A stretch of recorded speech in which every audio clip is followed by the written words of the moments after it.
저와 여러분은 한 해 동안 얼마나 많은 사람들에게, 아니면 우리 작게는 가정에 있는 가족들에게 영향력을 주며 살았습니까? 영향력은 못 주고 오히려 부담을 주지 않았는지 우리 자신을 돌아보면 정말 부끄럽습니다. 가족들에게도 그렇게 하지 못했던 우리 자신들을 보면 부끄럽죠. 오전에 아이들에게 이야기했던 부분이긴 하지만 초등학교 2학년 때 아무것도 성경도 모르고 교회도 모르고 예수님도 하나님도 모르는 그런 때였는데요. 그 당시에 그 담임 선생님이 여자 선생님이었는데 삼손 이야기를 해 주었습니다. 그 당나귀 뼈 그걸로 많은 사람을 죽인 그 이야기를 들었을 때 놀라웠습니다. 세상에 이런 이야기도 있나. 처음 들었던 이야기지만 그 말씀을 믿었거든요. 꿈이었는 이야기라고 생각하지도 못했었습니다. 나중에 이제 점점점 알게 되어졌을 때 하나님이 이런 분이고 우리 예수님이 이런 분이구나. 그럴 때 얼마나 기뻤는지 모릅니다. 그 당시에는 어린 아이였을 때 뭐가 뭔지 모르잖아요. 그래도 하나님 말씀을 중간중간에 선생님을 통해서 그냥 이야기인데도 불구하고 굉장히 두렵더라고요. 하나님이 어떤 분인가를 조금이나마 그 당시에 알았지만 정말 대단했다. 그러니까 제가 무슨 말씀을 드리려고 하냐면 그 선생님이 저에게는 영향력을 주신 분이거든요. 별거 아니지만은요. 이제 그러면서 점점점 하나님께서 말씀들을 여기저기 사람들을 통해서나 또 간혹 가다가 그냥 교회에 왔다 갔다 하는 경우도 있었는데 그러면서 말씀을 접하게 되었던 것입니다. 그러니까 누군가 저에게 영향력을 주었기 때문에 제가 지금까지 이렇게 자라가면서 점점점 이제 성장해 오게 되어진 것이죠. 누군가의 영향을 받아서 제가 이렇게 있는 것이고 또 이런 것을 생각해 볼 때 저도 역시 누군가에게 영향력을 줄 수 있는 사람이 되어야 되겠다라는 생각을 많이 갖게 되어집니다. 그런데 올 한 해가 그렇게 영향력을 주지 못했다라고 한다면 정말 부끄러운 한 해를 우리가 살았다고 할 수가 있겠죠.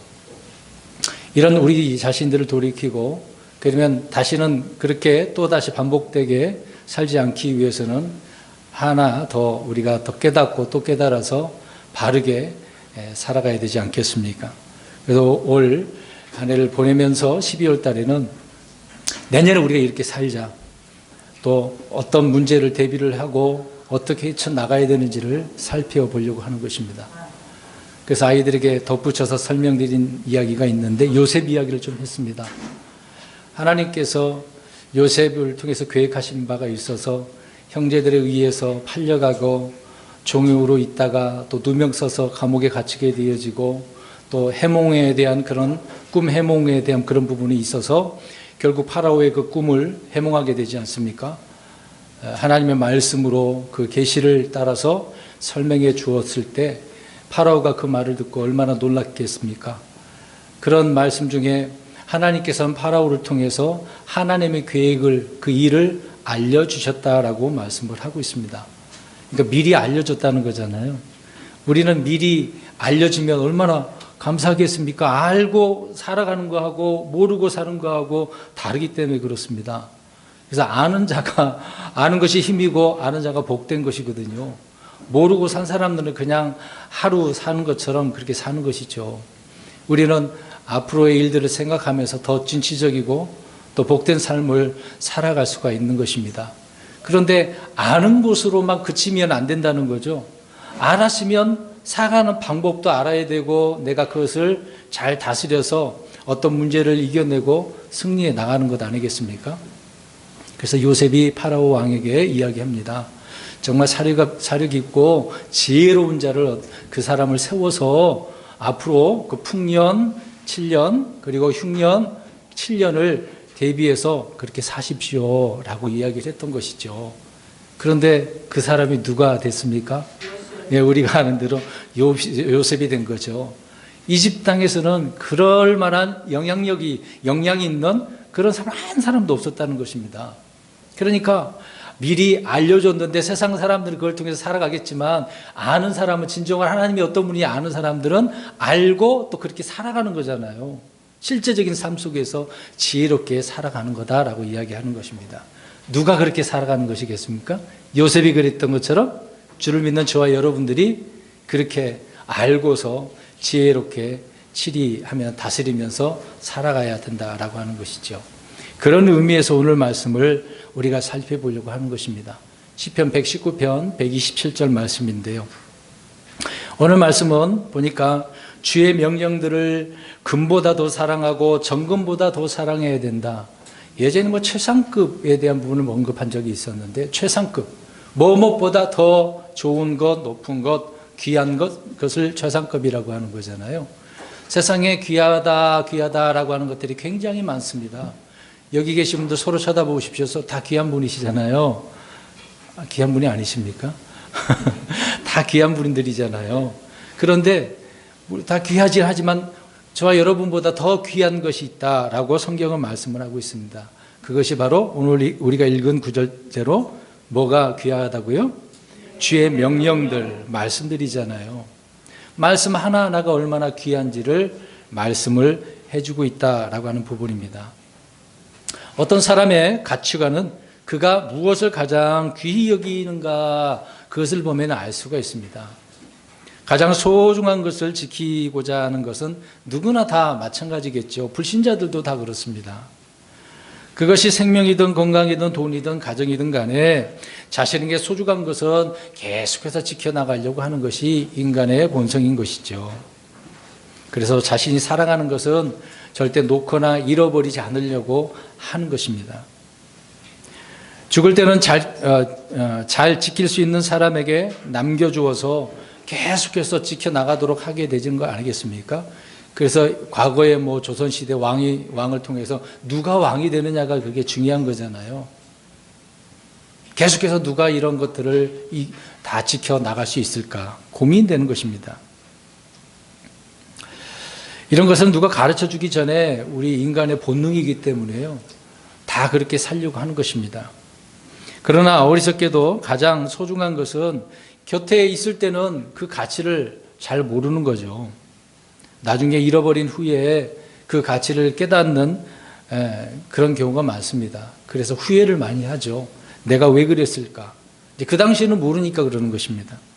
건강할 때 그 건강에 대해서 우리가 가치를 알아야 되는데 너무 우리의 몸을 혹사시키다 보니까 건강을 잃고 나서는 많이 후회하지 않습니까? 여러분 음식도 우리가 배가 고플 때는 음식이 귀하다는 걸 알잖아요. 배가 부를 때는 아무리 맛있는 거 산의 진미를 차려 놓는다 할지라도 어떻습니까? 먹고 싶겠습니까? 못 먹죠. 어떻게 계속해서 입에다 집어넣겠습니까? 돈은 가지고 있지만 나중에 다 무일푼이 되고 나서 그 가치를 알게 되잖아요. 흔히 우리가 탕자 비유에서도 그 둘째 아들이 다 아버지의 재산을 받아서 허랑방탕하게 쓰고 다 소진하게 되지 않습니까? 이제 없어지니까 그 가치가 얼마나 귀하다는 것을 이제 깨닫고 아버지 품으로 돌아가게 되어지는 그 내용을 우리가 알 수 있습니다. 그러니까 지금 내게 주어진 것 하나님께서 얼마나 소중한가라는 것을 그 가치를 알면 그 소중한 가치를 우리는 지킨다라는 것이죠. 가정도 마찬가지입니다. 지금 가정을 우리가 귀한 가정이라고 생각을 하고 지켜나가야 되는데 마음 안 맞는다고 성격 차이라고 그러고 갈라서고 서운한 관계가 되어지고 그러면 어떻게 그 가정을 바르게 우리가 세워나갈 수가 있겠습니까?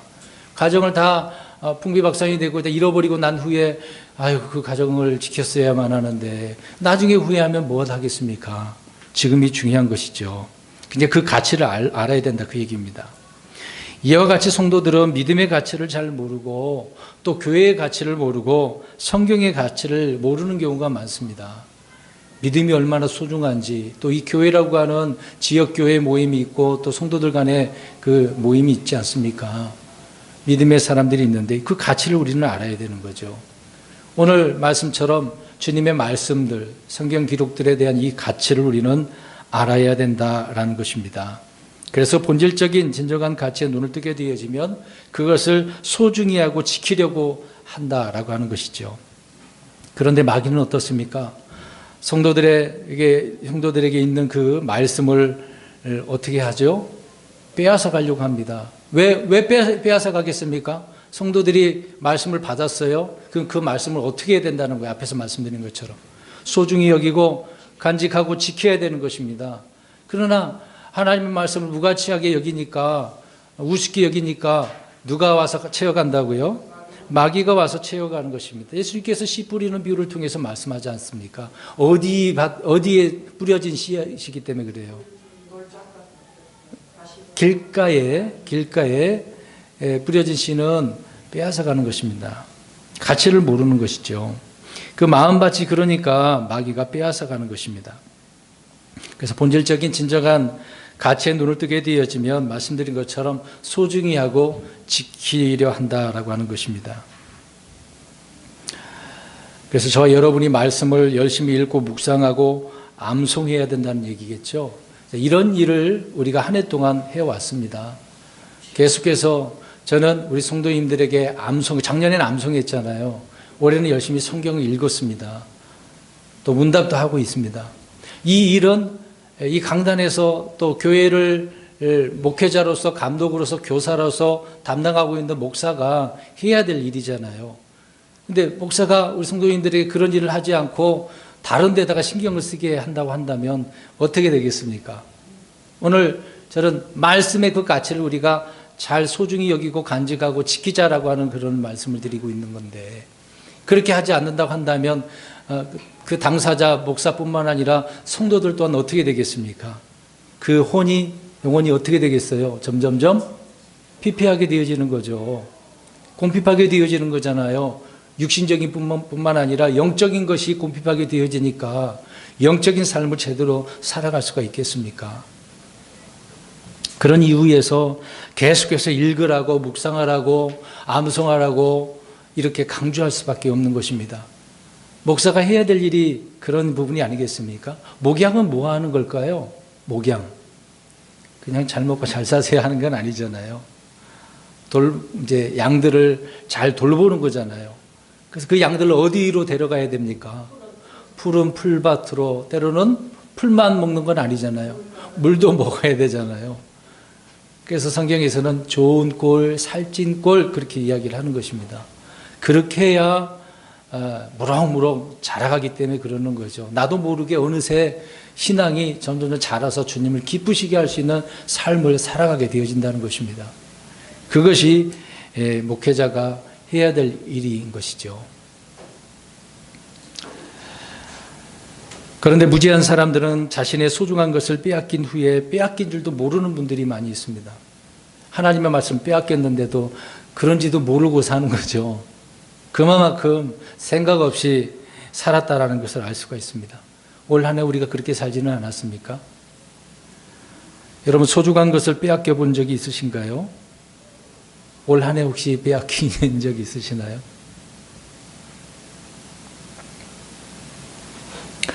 구약에서 에서를 우리가 한번 보겠습니다. 에서는 사냥하다 돌아와서 배가 너무 고팠어요. 마침 자기 동생이 맛있는 붉은 죽을 해놓고 있네요.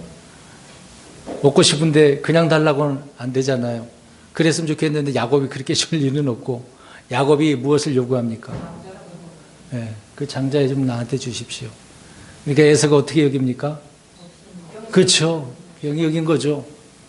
그 붉은 죽, 배가 고파서 그 귀한 가치, 장자의 직분이 얼마나 자기에게 중요한가를 몰랐던 것입니다.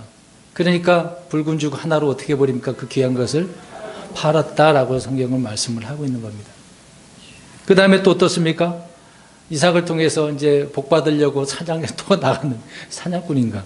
계속 갔다 왔는데 이미 아버지는 누구에게 줘버렸어요, 복을요? 야곱에게. 야곱이 어떻게 한 거죠? 어머니와 같이 일부가 속인 거잖아요. 나중에 이제 에서가 그것을 알고 분노하고 눈물을 흘리면서 그렇게 해도 이미 그 귀한 것들을 어떻게 했습니까? 빼앗긴 거죠. 자기 동생에게도 이렇게 뺏겼는데. 여러분, 마귀에게 귀한 것도 뺏긴다고 생각해 보시기 바랍니다. 여러분, 빼앗긴 후에 분노하면 뭐 하겠습니까? 이미 끝났는데요. 여러분, 마귀는요, 사람들보다, 야곱보다도 더 강교하죠. 속이는 자, 그런 자입니다. 그래서 저와 여러분이 누릴 수 있는 권리와 복들을 간귀하게 빼앗아가는 거예요. 혹시 아까 말씀드린 것처럼 빼앗긴 것이 있는가 없는가? 없으셨으면 다행이고 있으셨으면 마음 아픈 거죠. 어떻게 이걸 회복해야 다시 찾아올 수 있을까요? 그래서 말씀드리는 것은 말씀을 굳게 지켜야 된다. 저와 여러분이 가진 것을 빼앗기지 않으려면 숨겨놔야 되잖아요. 못 찾게 해야 되잖아요. 마귀가 보고서 어디다 숨겨놨나 그러면 잘 숨겨놓으면 못 찾는 거지 않습니까? 여러분, 이제 지금은 뭐 서명하지만 우리 인감도장 중요해요, 안 중요해요? 누가 몰래 그걸 가져가서 찍어버리면 끝나는 거 아닙니까? 근데 귀한 것을 그래서 따로 보관하는 거잖아요. 집문서는 어떻게 되겠습니까? 집이 없는데요, 뭐 있으면 어떻겠냐 이 말이에요. 예전에 집문서가 중요했습니다. 그냥 그것을 누구한테 넘겨버리면 끝나는 것이죠. 자, 이런 것들을 우리가 계속해서 간직하고 숨겨놓는 이유가 뭐겠습니까? 이것이 나의 재산이고 나의 권리이기 때문에 그러는 거잖아요. 그러니까 지금 소중한 건 내게 있는데 그것이 내 재산이고 내 권리란 말입니다. 이런 것들을 우리는 어떻게 여기는가라고 하는 것입니다. 그래서 이와 같이 하나님의 말씀은 저와 여러분의 재산이고 권리를 넘어서서 우리에게는 생명이기 때문에 그렇습니다. 그래서 중요한 것이죠. 이것을 빼앗길 수가 없는 것입니다. 저와 여러분이 어떤 것을 지키는 것을 보면 말씀드린 것처럼 그것이 얼마나 소중하게 여기는가를 알 수 있는 것입니다. 때로는 별 가치도 없는데 그렇게 보이는 것이 평생 소중하게 여기는 경우도 있지 않습니까? 그것을 지키는 사람이 있어요. 어떤 사람은 평생토록 그냥 우습게 생각하고 천히 여기는 사람도 많이 있습니다. 하나님께서 내 말을 간직하고 지키라라고 말씀을 하셨는데 이것은 주님을 사랑하라는 거잖아요. 말씀을 사랑하라고 소중히 대하라고 하는 의미의 말씀인 것입니다. 진정으로 아끼고 내게 소중한 것은 마음에 간직하고 지키기 때문에 그러는 것이죠. 그래서 우리는 열심히 말씀 읽고 암송하는 것은 우리가 뭐 지혜로운데 명색과 지혜로 그걸 밝게 알고 깨닫고 뭘 하라고 그런 게 아니죠. 마음에 간직하고 지키라고 라고 말씀을 하고 있는 것입니다. 저와 여러분에게 소중한 것이 무엇입니까? 누구에게는 명예가 될 수도 있고 가족이 될 수 있고 자녀가 될 수도 있고 어떤 권력이 될 수도 있고 어떤 재산이 될 수도 있습니다. 물론 우리들도 똑같은 인간이기 때문에 충분히 이해가 되죠. 그런데 우리가 아주 이 귀한 것들을 우리 뭐 가족에게 아내나 남편이나 자식들에게 내어주는 것도 좋은 일이잖아요. 그러나 이런 것들을 우리가 하나님께 내어드리는 사람은 더 귀한 것 아니겠습니까? 그런 사람은 위대한 사랑을 가지고 있는 사람들입니다. 아끼는 것을 누구에게 내어드리는가, 누구에게 아낌없이 주는가, 이것을 통해서 애정의 대상이 누군가를 알 수가 있는 겁니다. 저와 여러분들에게 소중한 것을 우리가 하나님 앞에 드린다고 한다면 누구를 사랑하는 거죠? 하나님을 뜨겁게 사랑하는 거예요. 내 가족보다도 하나님께 드리는 것. 아브라함은 사랑하며 아끼는 독자 이삭을 어떻게 합니까? 하나님께 내어드리는 거죠. 주님께서 주셨는데 그걸 달라고 하니까. 저와 여러분들에게 주신 거 다 누가 주신 거예요? 하나님이. 그럼 하나님이 달라고 할 때도 있을까요? 없을까요? 있어요. 욥을 통해서 알 수 있지 않습니까? 주시는 자도 하나님이시고 취하신 자도 하나님이시잖아요. 하나님은 하나님의 것을 가지고 마음대로 할 수가 있습니다. 근데 우리에게 주셔서 쉽게 그냥 뺏어가지는 않습니다.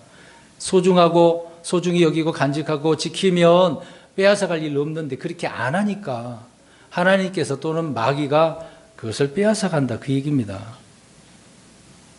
아브라함은 하나님을 믿을 뿐만 아니라 두려워했다고 말씀을 하고 있습니다. 그래서 하나님은 아브라함의 이러한 믿음과 순종에 보상을 해주시는 거잖아요. 창세기 22장 17절에 그래서 하늘의 별들과 같이 바다의 모래와 같이 그 씨에 대한 이야기를 주시고 또 세상의 그 모든 복을 너를 통해 주겠다라고 말씀하고 있지 않습니까? 그래서 하나님은 하나님의 말씀을 믿고 순종하는 자에게 이렇게 넘치는 보상을 주신다, 그 얘기입니다. 그래서 오늘 제목을 뭐라고 해놨을까요? 네, 소중히 여기는 자에게 더해진다. 주님께 주신 말씀들을 소중히 여기고 간직하고 지키잖아요. 그러면 하나님께서 더 주신다니까요. 하나님 말씀 하나 주시면 하나만 주는 게 아니에요. 더 주시는 거예요. 풍성한 영적인 삶을 누리기 위해서 더 풍성하게 하나님을 주신다, 그 얘기입니다. 육신의 삶은 아무것도 아니죠.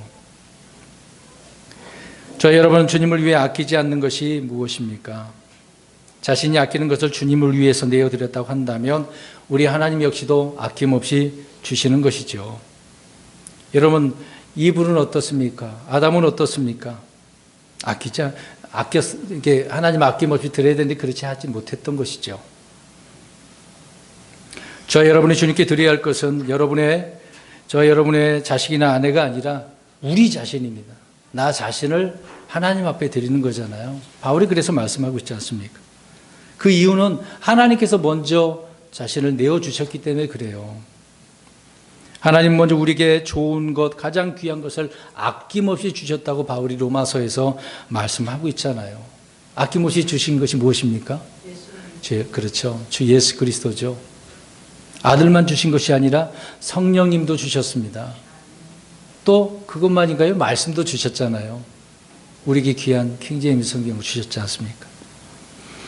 하나님께서 모든 좋은 것을 아끼지 아니하시고 이렇게 주셨다라고 하는 것은 저와 여러분을 향한 완전한 사랑의 표현입니다. 하나님의 사랑의 표현으로 이렇게 주신 거예요. 내가 얼마나 널 사랑하는 줄 알아? 내가 이것을 줄게. 그럼 이 소중한 것을 어떻게 해야 돼요? 주신 것은 앞에서 계속 말씀드리는 거, 소중히 여기고 간직하고 지키라, 그 말씀입니다. 하나님은 자신이 지으신 옛 세상을 아끼지 않으셨다고 이야기합니다. 그러나 주님은 저와 여러분을 아끼시고 귀히 여기신대요. 세상을 아끼지 않고 세상을 심판하신다고 하는데 저와 여러분들은 더 아끼신다고요. 온 천하 온 세상 만물보다 더 저와 여러분을, 주를 믿는 자들을 귀히 여기시는 우리 하나님이라는 것입니다. 또 하나님께서는 본래의 가지들도 아끼지 않으셨대요. 본래의 가지들이 누굽니까? 로마서에 우리 공부했잖아요. 이스라엘입니다. 그들도 꺾어버렸잖아요. 그들이 불신이 있었기 때문에. 그러나 주님은 교회를 귀히 여기시고 아끼고 돌보신다라고 말씀을 하고 있습니다. 그러니까 저와 여러분은 이스라엘 민족보다 더 귀한 존재들이라는 거죠. 지금 이 은혜의 시대 때는 그러는 거예요. 아무리 이스라엘이 하나님께서 택한 선민이라 할지라도 그 이스라엘보다 주 예수 그리스도 믿는 자들이 더 귀한 존재들이라는 겁니다. 믿으십니까? 여러분, 이스라엘 동양할 필요는 없어요. 그들에 대한 하나님의 계획은 따로 있는 것이지만 지금 이 시대에는 주를 믿는 교회 성도들을 하나님은 그렇게 보시는 거예요. 더 귀하기 때문에. 이스라엘이 좋다고 동양을 하면서 쉐마 교육 어쩌다, 그건 아닙니다. 왜 이스라엘 사람이 잘못됐는데 왜 그대로 살려고 해요? 유대인들이 교육한 방식은 좋은 면도 있지만 그들의 삶의 방식을 따라서는 안 됩니다. 우리 신약 그리스도인들의 방식을 따라가야 되죠. 또 하나의 문제점은 너무 한국 사람들은 외국 사람들 가운데 미국 사람들을 굉장히 좋아하고 동양을 합니다. 굉장히 우월하게 봅니다. 그렇게 보지 마세요. 그들이 뭐가 잘난 건 없습니다. 말씀이 먼저 그들에게 있었기 때문에 귀한 것이지 뭐 우리보다 못 뛰어난 것이 있다고요. 한국 사람보다 또 못한 것이 얼마나 많은데.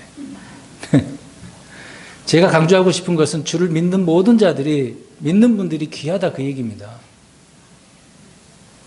또 하나님께서는 범죄한 천사들도 아끼지 않으셨어요. 지금의 입장에서는 우리 인간보다, 사람보다 천사들이 더 뛰어나요. 그러나 나중에 이제 이것이 뒤바뀌잖아요. 주 예수 그리스도를 믿는 자들이 천사들보다 더 뛰어난 존재들이라고 말하고 있는 것입니다. 나중에 저와 여러분들이 천사들을 심판한다고 하지 않습니까? 우리가 더 귀한 존재들이라는 거죠. 하나님이 우리에게 보여준 사랑은 이렇게 자신이 지으신 온 세상과 택하신 이스라엘과 천사들보다 더 귀하게 여기신다는 것, 그런 사랑을 우리에게 보여주셨어요.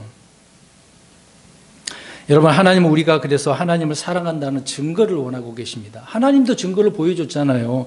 내가 얼마나 너희를 사랑하는 줄 아느냐? 그 사랑의 증거로 어떻게 보여주셨습니까?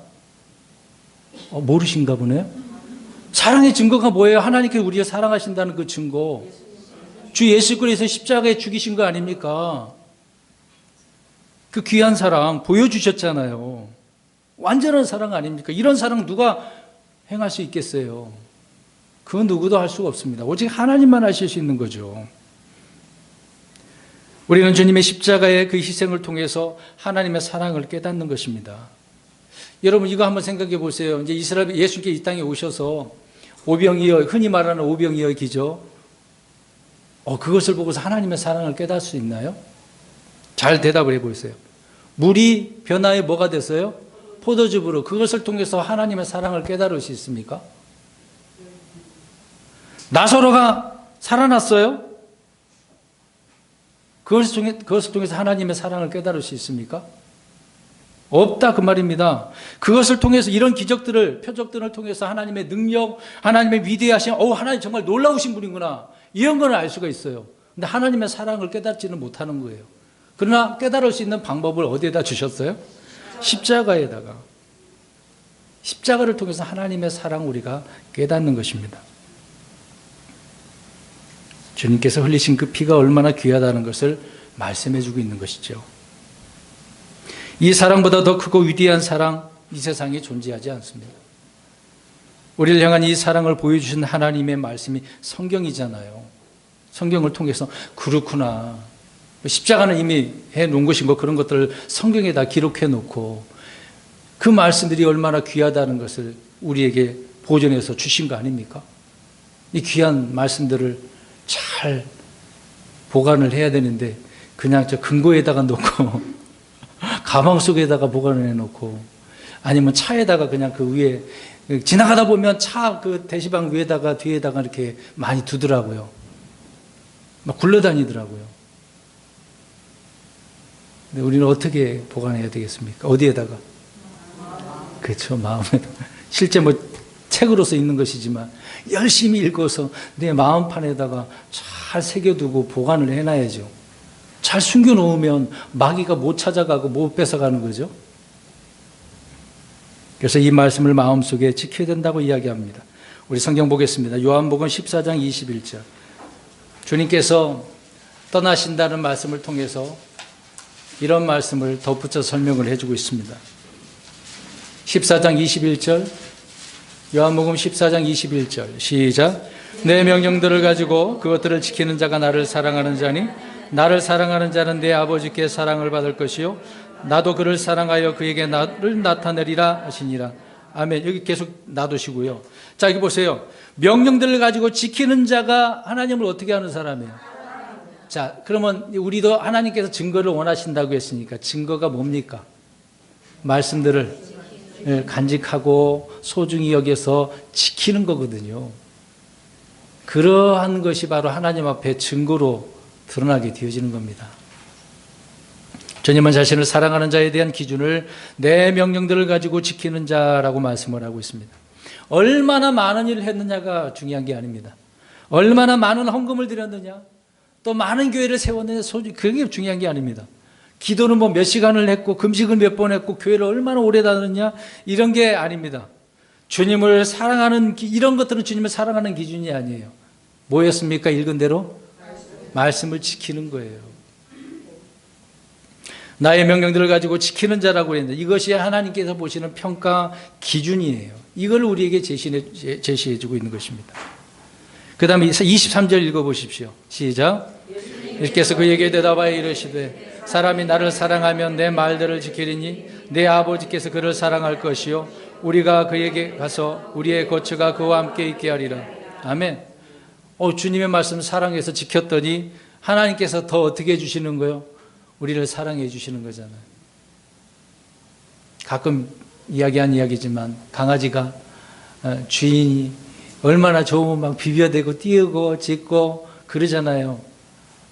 근데 그런 게지만 똥 싸도 오줌 싸도 치워주면서 그래도 그 강아지를 어떻게 여기죠? 이쁘다, 이쁘다. 오줌 싼다고 뭐라 그러고 똥 싼다고 뭐라고 하면서도 그냥 이쁜 거잖아요. 왜 그러냐면 그 강아지를 항상 어떻게 하니까. 어떻게 해도 뭐라고 잔소리를 해도 주인이 좋은 걸 어떻게 해요. 어떻게 보면 주인을 사랑하는 거잖아요.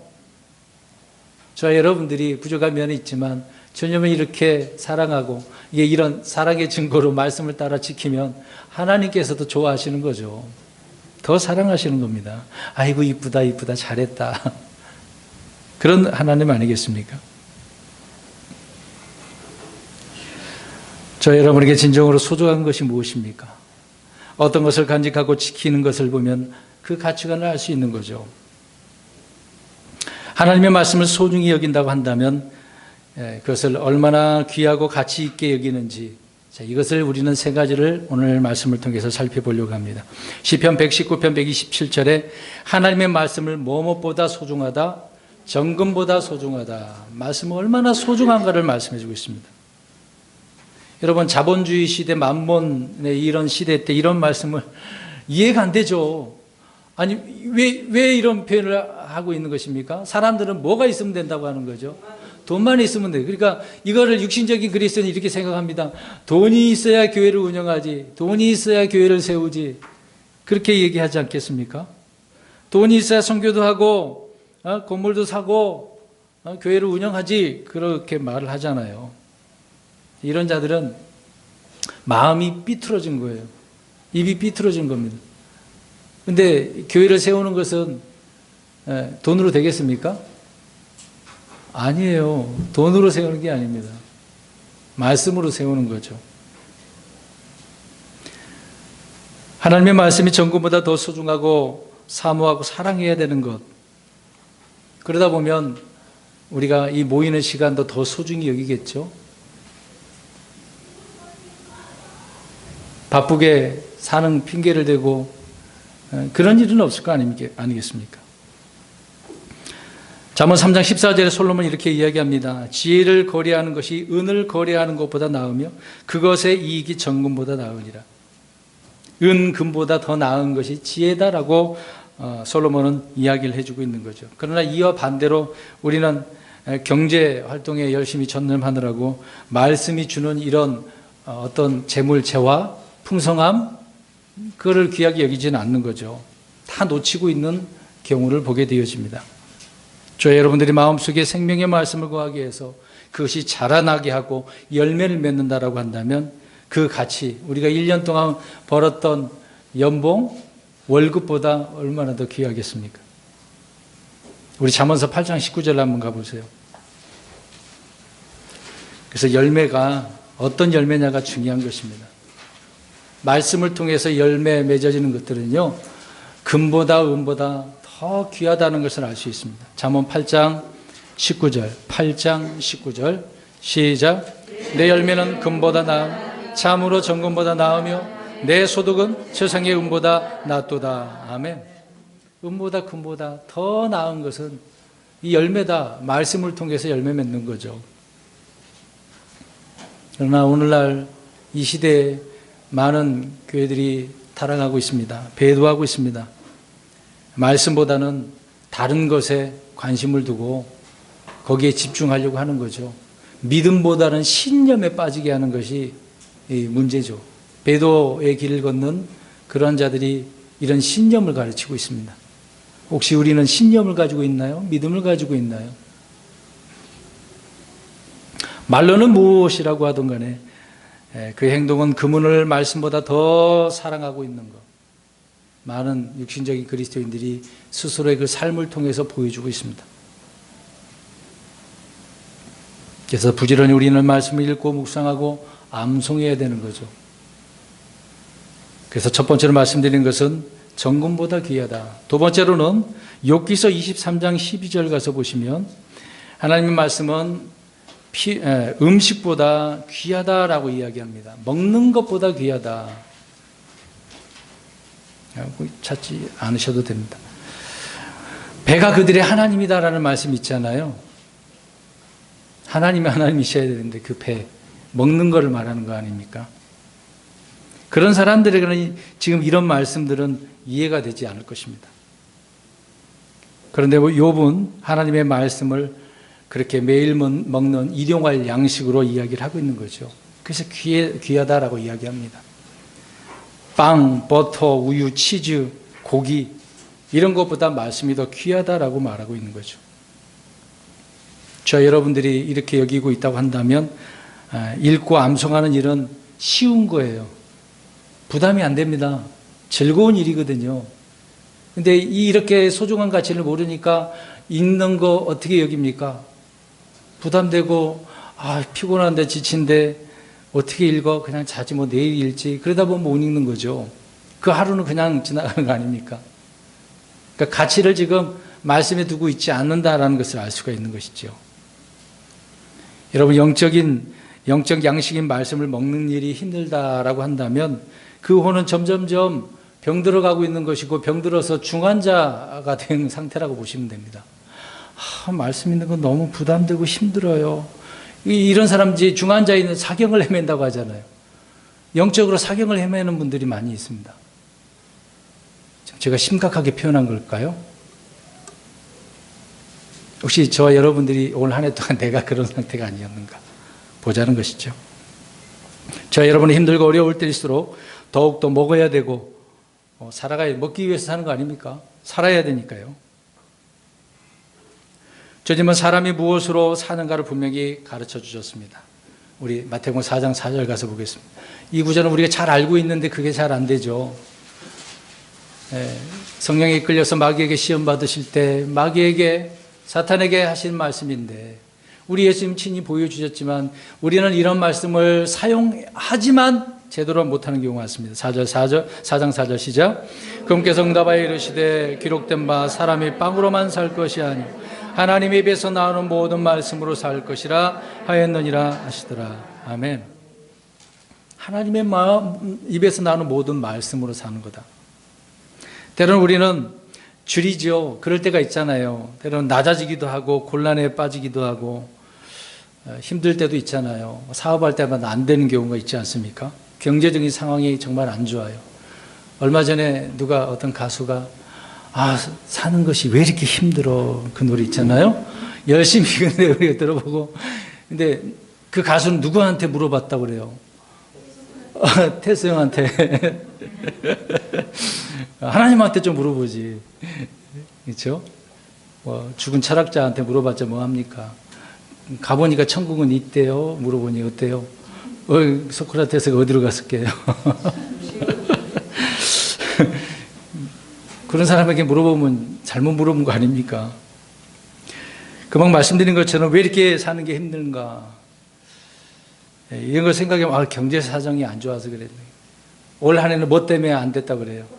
코로나. 다 이제 그렇게 생각하는 경우가 많잖아요. 왜 이렇게 엉망진창이 됐는가? 왜 그런지 아십니까? 하나님 입에서 나오는 말씀으로 사는 법을 가르쳐 주시기 위해서 때로는 우리를 이렇게 줄이게 하시기도 하고 낮추게 하시기도 하고 세상 모든 사람들이 이렇게 이런 환경에 빠지게 만들기도 하는 겁니다. 구약에도 보면 기근이 많이 있었거든요. 그러면 그런 기근 때에도 하나님께서 그냥 기근 주신 건 아니거든요. 하나님의 계획이 있었던 거예요. 자, 우리 그러면 이 부분을 보겠습니다. 신명기 8장 3절에 보겠습니다. 하나님께서 줄이게 하신 이유가 있다고 이야기합니다. 지금 2020년도 이 코로나 때문에 너무도 힘들었어. 그러면 이 말씀을 듣고 아하 하고 이제 우리가 깨달아야 됩니다. 그러면 이 가치를 알고 지켜서 더 풍성히 살 수 있는 거죠. 신명기 8장 3절 시작. 그분께서 너를 낮추시며 줄이게 하시고 또 너도 알지 못하며 내 조상들도 알지 못하던 만나를 내게 먹이신 것을 사람이 빵으로만 살지 아니하고 주의 입에서 나오는 모든 말씀으로 사는 줄을 내가 알게 하려 하심이라. 하나님의 목적은 있어요. 지금 당장 이들은 이집트에서 나와서 먹고 사는 거 이 듣고 생각하니까 하나님께서 주신 건 이해가 안 되잖아요. 맨날 만나면 먹고 푸석푸석한 빵을 먹게 한다고. 그렇게 하신 이유가 뭐겠습니까? 뭐라고 말씀하고 있어요? 하나님 입에서 나오는 모든 말씀으로 사는 것을 알게 하려고, 말씀으로 사는 것을 알게 하려고 하나님은 그렇게 하셨다라고 이야기하고 있는 거거든요. 그러니까 우리가 올 한 해를 보낼 때 하나님께서 그렇게 하시려고 이런 일을 주셨구나. 믿음의 사람들이 이런 생각을 하는 거거든요. 이런 말씀을 통해서. 근데 믿음의 사람들이 왜 하나님 이렇게 힘들게 해주셔가지고 이렇게 모든 그리스도인들이 이렇게 핍박을 받고 그렇게 하냐고. 이게 누군 생각이에요? 자기 잘못된 생각이 아닙니까? 하나님의 목적이 있다는 걸 생각해 보면 우리 그렇게 불평할 수 있는 게 아니죠.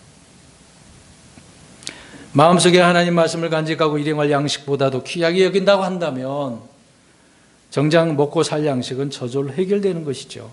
왜요? 먹을 것 입을 것 걱정하래요, 하지 말래요? 하지 말라 그랬잖아요. 누가 책임져 주신다 그랬어요? 정말 그렇게 믿으세요? 아멘 안 하신 분들은 아멘이신 거고. 왜 이런 질문을 하냐면 금방 읽은 구절 그렇잖아요. 하나님 입에서 나오는 모든 말씀으로 살아가는 방식을 우리가 이렇게 경험하면서 깨달아야 되는데 그렇게 안 살고 있잖아요. 그러니까 다시 말씀드리지만 이 말씀에 대한 가치를 아는 거예요, 모르는 거예요? 모르는 거예요. 그러니까 말씀의 풍성함을 못 누리는 거죠. 하나님 더 안 주시는 거예요. 있는 것도 감당 못하고 있는데. 있는 거 감당하면 더 주시는 거 아니겠습니까? 그만한 능력이 된 거잖아요. 이재현 집사님에게 하나 줬는데 감당 잘하죠. 그럼 하나님이 더 다른 걸 주실 수 있잖아요. 저에게도 그렇지 않겠습니까? 부족하니까 부족한 대로 주시는 거고 능력이 되면 또 주시는 것이고. 그래서 음식보다 귀하다라고 말씀하고 있습니다. 세 번째로는 시편 119편 162절에 말씀하고 있는데요. 노량물보다 귀하대요. 노량물. 노량물 그러면 뭐가 생각나요?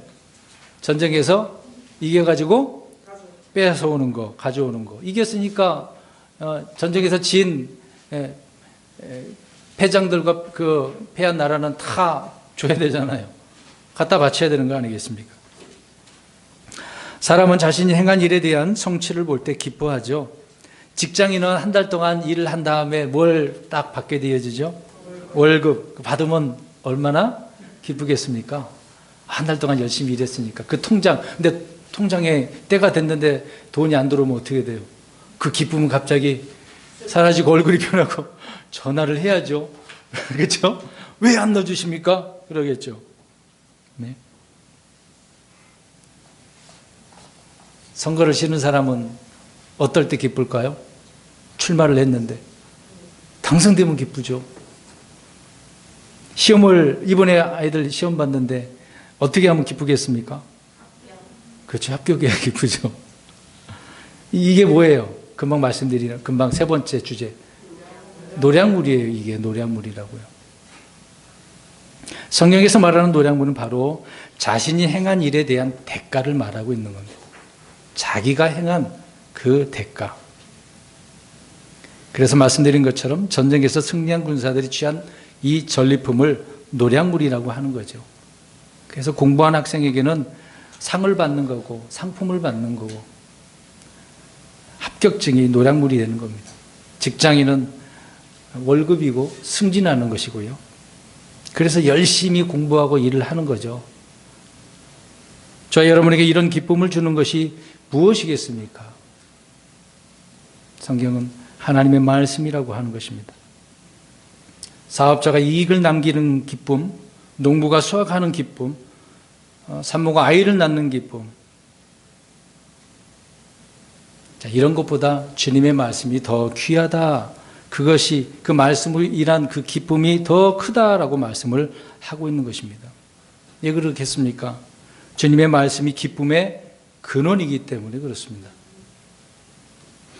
말씀을 통해서 이런 기쁨을 맛본 사람이라고 한다면 최소한 이런 노량물을 얻으려고 애쓰는 자보다 더 말씀을 읽고 암송하는 거겠죠.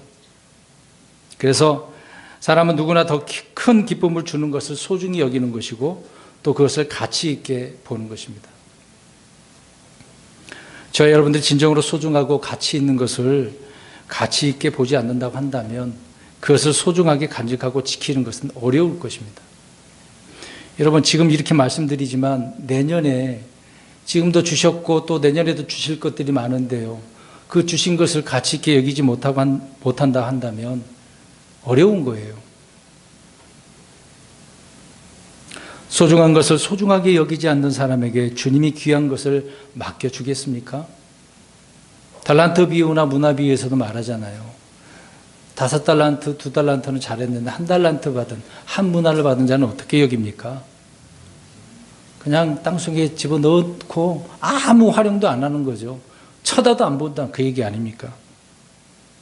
지키려고 한 것을 내동댕이 치고 업신 여기는 자들을 신실하다라고 할 수는 없는 것입니다. 하나님은 맡기신 것도 빼앗아 버리시고 마귀도 빼앗아 가는데 왜 이 귀한 것을 그렇게 소중히 여기지 못하고 있을까요? 이스라엘 사람들이 그렇지 않았습니까? 우리가 알고 있는 사무엘서를 한번 가보겠습니다. 엘리 제사장이 있을 때 그때를 우리가 한번 보겠습니다. 그 두 아들들이 있었는데 못된 놈들이죠. 죄송한 이야기지만 근데 이런 아들들이 제사장으로 또 일을 하면서 전쟁이 일어났네요. 블레셋과 전쟁이 일어나고 그러다가 이스라엘 백성들은 항상 전쟁할 때 무엇을 앞세웁니까? 법궤. 그들은 왜 법궤를 앞세울까요? 그 법궤가 어떤 의미로 그들은 생각을 할까요? 자, 그러니까 엘리 제사장 두 아들들을 보면 알 수가 있는 거죠. 하나님의 법궤 말씀들을 어떻게 여긴 것입니까? 법궤가 중요한 게 아니라 그 안에 있는 것이 중요한 거거든요. 그 안에 몇 가지가 있어요? 3가지. 뭐가 있었습니까?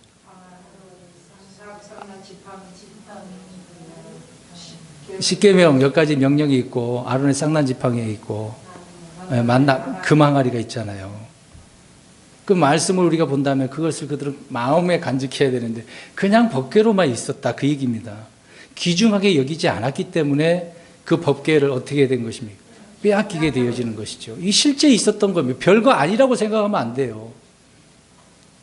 그들에게는 그냥 뭐 신성한 선물로 생각하면 안 됩니다. 그렇게 보면 안 돼요. 선물 그 이상으로 봐야 되는 거거든요. 그들은 그래서 선물로만 생각하니까 뭐 말씀을 쳐다도 안, 생각도 안 하고 간직도 안 하는 거죠. 그냥 그렇게 앞세우면 다 된다라고 생각하는 거죠. 그러면 소용이 없습니다. 주를 믿지도 않는데 아무리 앞세운다고 해도 그게 되겠습니까? 그러니까 그들은 말씀을 어떻게 사용하는 거예요? 이용하는 거예요. 사용하는 것입니다. 잘못 사용하고 있는 거죠. 저와 여러분들이 다른 사람들에게 이용당하면 기분 좋아요, 안 좋아요? 이용당했다고 생각하면 기분 나쁘죠. 다시는 그 사람과 관계를 안 하려고 그러죠. 괘씸하네. 날 믿었는데 나를 이렇게 이용해? 뭐 하나님 입장에서는 어떻게 생각하겠습니까? 하나님의 말씀을 간직하고 이렇게 지키고 살라고 명령해 주시고 있는데 그 말씀 그렇게 살지도 않으면서 하나님의 말씀을 이용하려고 하는 사람들, 하나님 어떻게 생각하시겠어요? 좋게 생각하시겠습니까? 아이고 저랬다 하시나요? 오늘 뭐예요? 간직하지 않으면 그 말씀을 어떻게 한다고? 빼앗아 간다고요. 빼앗아 가면 말씀이 없으니까 어떻게 되겠어요? 우리 청소해놨는데 나갔다가 어떻게 했어요? 도망을 들어왔잖아. 그렇게 되는 거예요. 이스라엘 백성들은 하나님을 하나님으로 믿는 것이 아니었습니다. 우상처럼 믿었고 주를 경배하는 것을 이렇게 이용했던 것이죠. 그래서 빼앗긴 것입니다. 오늘날 이스라엘 사람들과 같이 많은 믿음의 사람들이 육신적 그리스도인들이 이렇게 사는 경우가 많습니다. 그래서 목에다가 뭘 딱 하고 다니는, 지금 그런 건 없지만 옛날에는 십자가, 왜 그렇게 했겠어요? 그 십자가에서 뭐 힘이 나는 줄 알고 했나요? 나는 뭐 크리스찬이라는 걸 알리기 위해서 그런가요? 이거 있으면 크리스찬이 되는 겁니까? 말씀대로 살아야죠. 이 교회 이제는 우리는 십자가 없습니다. 뭐 위에 뭐 탑도 없고요. 교회 앞에 십자가도 세우고 위에 종탑도 세우고 집이나 벽이나 막 여러 가지 뭐 십자가 갖다 놓고 그러면 신실하게 주님을 잘 섬기는 거겠습니까? 이제 그렇게 하는 이유가 뭐겠습니까? 십자가를 어떻게 여기는 거예요? 귀한 성물로 생각하고 있는 거죠.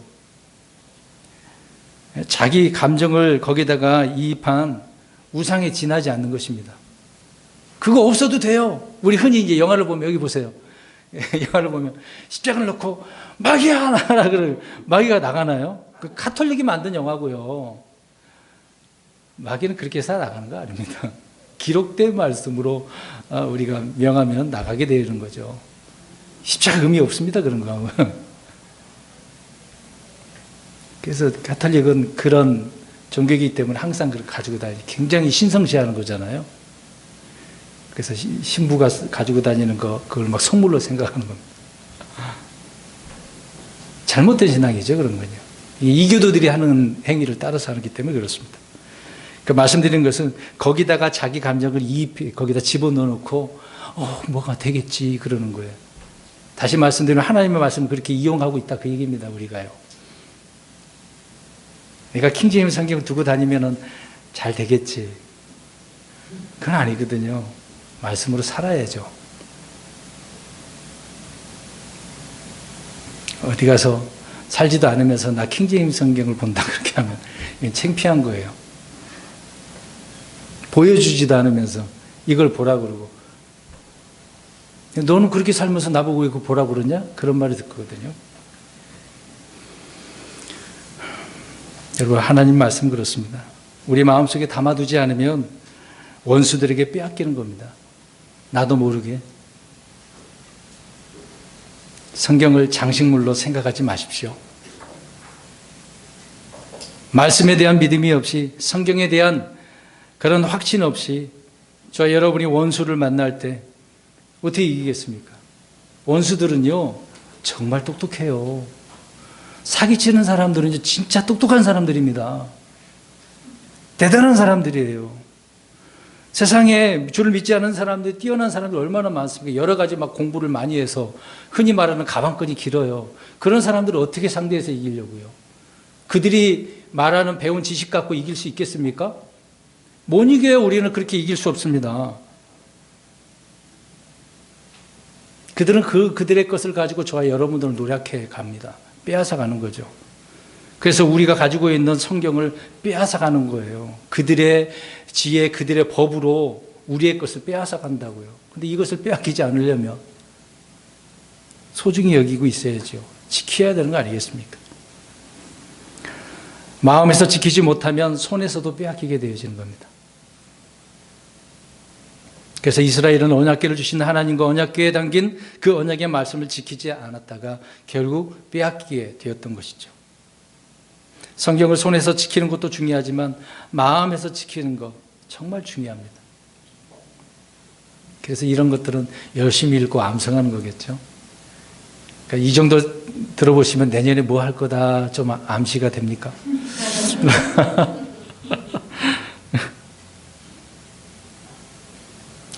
우리 성경 한 구절 보겠습니다. 열왕기상 11장 11절. 그래서 하나님께서요 솔로몬에게 경고를 해주셨는데 그 경고를 무시하니까 그 결과가 어떻게 됐는가를 알 수가 있습니다.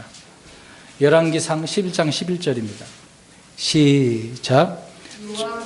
열왕기상 11장 11절. 왕상 11장. 시작. 주께서 솔로몬에게 이르시되 내가 이러한 일을 행하였고 또 내가 내게 명령한 내 언약과 법, 내 법규를 내가 지키지 아니하였은즉 내가 반드시 왕국을 내게서 빼앗아 찢어서 내 신하에게 주리라. 아멘. 솔로몬의 왕국이 어떻게 되어버렸습니까? 찢어서 빼앗겼어요. 잃어버린 거죠. 자기 아들 르호보암에게 주기는 했지만 결국 왕국이 나눠지게 된 거 아닙니까? 솔로몬 때 나눠진 건 아니죠. 아들의 때 나눠진 것입니다. 왕국 계속 이어져 가야 되는데 12지파에서 10지파와 2지파 이렇게 나눠지게 된 거 아닙니까? 그러니까 얼마나 축소됐겠어요. 그러니까 말씀을 지키지 않을 때 저와 여러분은 이렇게 솔로몬의 왕국을 잃어버린 것처럼 저와 여러분에게 하나님의 왕국이 임했잖아요. 우리 그리스도인들에게 하나님의 왕국은 뭡니까? 성령님 안에서 의와 기쁨과 화평이잖아요. 자, 그러면 이걸 잃어버릴 수 있어요. 왕국은 없어지지 않는, 잃어버린, 이게 무슨 말일까요? 영적인 왕국이 세 가지라 그랬잖아요. 의와 기쁨과 화평. 이 세 가지를 우리가 잃어버릴 수 있다고요. 무슨 말인지 이해 안 되십니까? 말씀대로 우리가 살지 않으면, 지키지 않으면 기쁨도 없어요. 의롭게 살 수도 없고요. 마음의 화평이 아니라 어떻게 해요? 날마다 괴롭고 슬프고 근심 걱정 염려로 살아가는 거죠. 어떤 일이 벌어질 때마다 괴로워 살 수밖에 없습니다. 기쁨이라는 것은 없어지는 거죠. 그래서 잃어버리는 거예요. 우리 열왕기하 18장 6절도 한번 보시기 바랍니다. 이번에는 반대예요. 히스기야에게 말씀하셨는데 히스기야는 말씀을 지켰어요. 참 성경에 많은 왕들이 있지만 선한 왕들과 악한 왕들이 이렇게 나눠져 있는 것을 봅니다. 18장 6절 보십시오. 시작. 그가 주를 굳게 붙들고 그분을 따르는 일에서 떠나지 아니하며 주께서 모세에게 명령하신 그분의 명령들을 지켰더라. 아멘.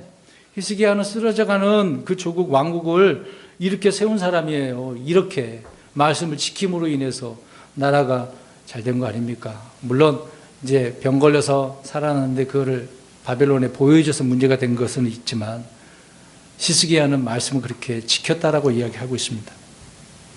그러니까 소중한 것을 지키는 것은 정말 기쁨인 거잖아요. 주님께서 다시 오실 때까지 굳게 우리가 지켜야 될 것, 바로 주님의 말씀. 오늘 우리 그리스도인들에게는 주님이 주 예수 그리스도에 대한 명령이잖아요. 바울이 선포한 복음의 말씀들 아닙니까? 구약 성도들에게는 안식일을 지키는 거죠. 유월절을 지키는 거죠. 신약 성도들에게는 이런 것이 있습니까? 없습니다. 그러나 신약과 구약을 구분하지 않고 지켜야 될 것이 무엇입니까? 지금까지 강조한 것. 주님의 말씀이잖아요. 신명기 4장 2절에 주님의 명령에 대한 것들을 지키라고 말씀하고 있습니다.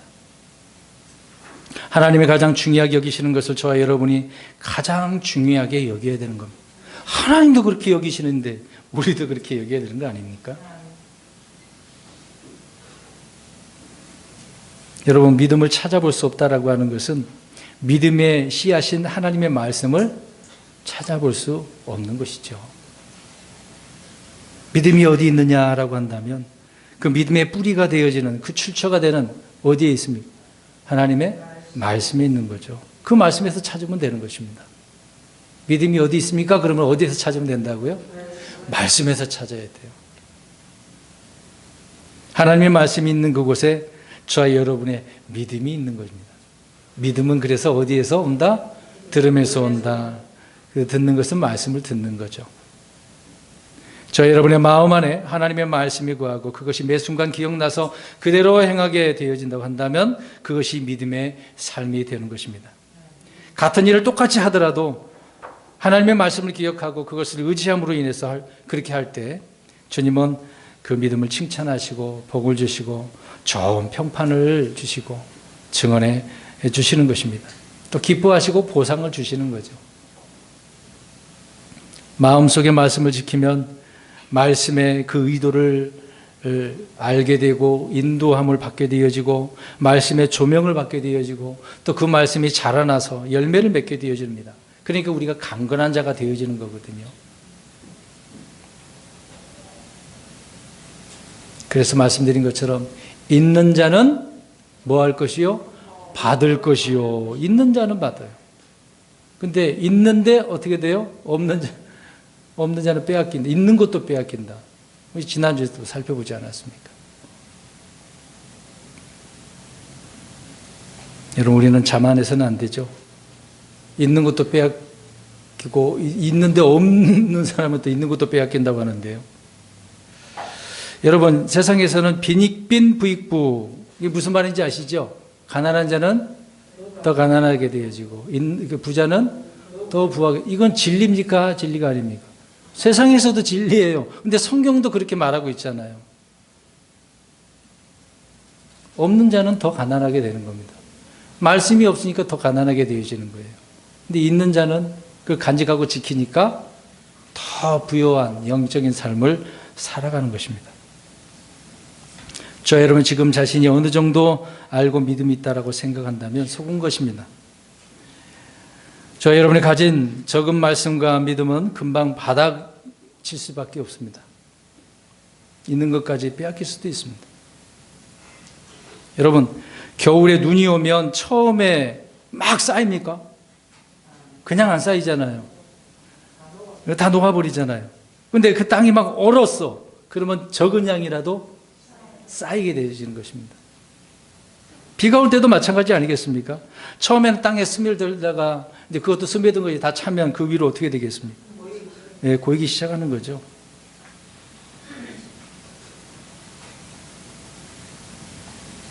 그래서 말씀을 간직하고 지키면 있는 자마다 더 받게 된다라고 성경은 말씀하고 있습니다. 저는 그래서 12월에 오늘 12월 주의 첫 주 첫날에 이렇게 말씀드리는 이유는 내년에 우리가 어떻게 살아가야 되는데 말씀을 통해서 알고 대비를 해서 오늘 내가 뭔가 가지고 있다, 소중한 것을 지키고 있다라고 한다면 주님께서 우리에게 더 주신다는 말이죠. 그럼 더 풍성히 우리가 살아갈 수 있는 것 아니겠습니까? 빼앗기지 않기 위해서 더 소중히 여기는 그런 그리스도인들. 하나님의 말씀이 이렇게 정금보다 은보다 더 귀하다는 것을 우리는 말씀 통해서 이렇게 깨닫고 그렇게 살아가야 되는 거죠. 이런 많은 경험을 미리 준비해서 내년에 경험을 함으로 하나님께서 기뻐하시 이런 삶을 살아가는 저와 여러분이 되시기를 주의 이름으로 축원합니다. 아멘. 기도하겠습니다.